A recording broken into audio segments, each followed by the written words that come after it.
মশলা কষানো শেষ হলো, এবার গরম পানি দেবো।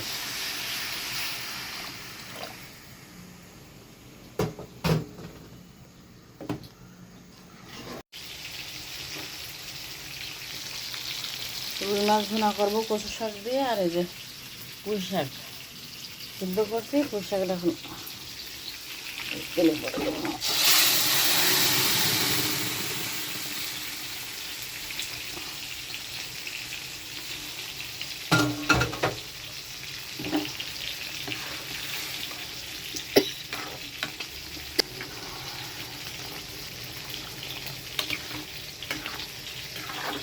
পুঁই শাক দিয়ে আর মাসকলার ডাল দিয়ে রান্না করলাম।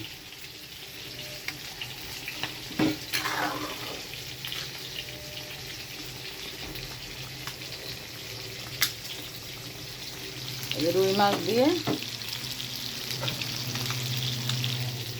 কচু শাক দিয়ে রান্না করবো। রান্নাটা আগেও একদিন দেখাইছি আপনাদেরকে।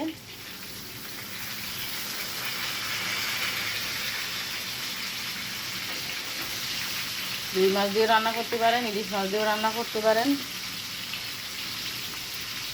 আমার কাছে রুই মাছ আছে দিলে আমি রুই মাছ দিয়ে রান্না করবো কচু শাক।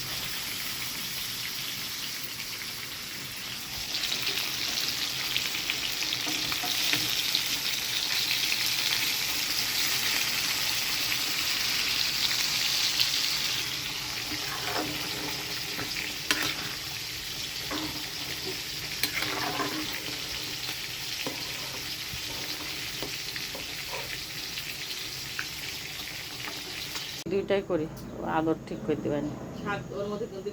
হুম,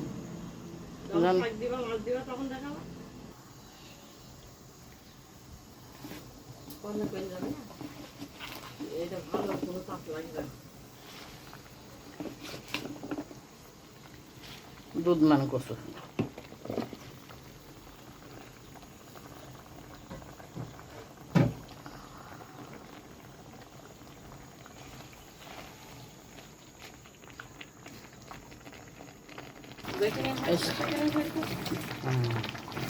এই যে শাকের মধ্যে মাছ দিয়ে দিলাম, কচু শাক দিয়ে রুই মাছ দিয়ে রান্না।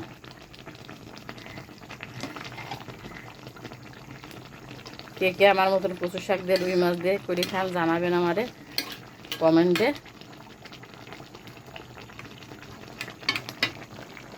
কালারটা কি সুন্দর আসছে, খাইতেও কি না লোভনীয় লাগছে, খাইতেও মজা লাগবে। ইলিশ মাছ দিয়েও রান্না করা যায়, এইভাবে রান্না করে দেবেন কচুর ডাঁটাগুলো। কচি কচি যে কচির ডাঁটা আছে কচুর, সেই ডাঁটাগুলো দিই।